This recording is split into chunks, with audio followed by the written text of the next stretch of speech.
5 декабр президенти ҷумҳурии Тоҷикистон пешвои миллат муҳтарам Эмомалӣ Раҳмон ва раиси Маҷлиси миллии Маҷлиси олии ҷумҳурии Тоҷикистон раиси шаҳри Душанбе муҳтарам Рустамӣ Эмомалӣ барои бунёди бинои нави Кумитаи андози назди ҳукумати ҷумҳурии Тоҷикистон дар ноҳияи Исмоили Сомонии пойтахт санги асос гузоштанд.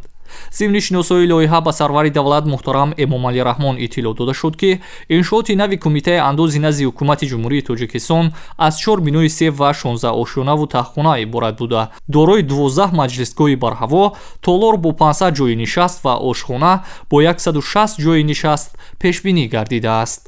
Сохтмони бинои Кумитаи андоз аз тарафи ширкати мо ва аз тарафи ширкати Қазоқистони ба номи конструктор 80 таҳия шудааст.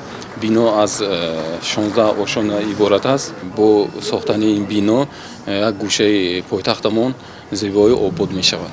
бинои нав дар асоси нақшаи генералии шаҳри Душанбе дар масоҳати 9145 метри мураббаъ сохта шуда, саҳни он мутобиқ ба талаботи лоиҳавӣ зебою назарабо гардонида мешавад. дар иншооти бунёдшаванда 15 раёсат ва 36 шуъбаи кумитаи мазкур ҷойгир гашта, дар он 360 корманд фаъолият хоҳанд кард. дар ин бино 6 лифти замонавӣ низ насб карда мешавад. ба ғайр аз сужаҳои барҳавои корӣ бо шароитҳои замонавӣ, дар таҳхонаи бино барои 230 мошин таваққуфгоҳи зеризаминӣ бунёд мегардад. дар бинои нави Кумитаи андози назди ҳукумати ҷумҳурии Тоҷикистон барои баландбардоштани сифати хизматрасониҳо ба андозсупурандагон мутобиқ ба талаботи замони муосир ва беҳтар намудани самаранокии фаъолияти мақомоти андоз имкониятҳо фароҳам хоҳад шуд.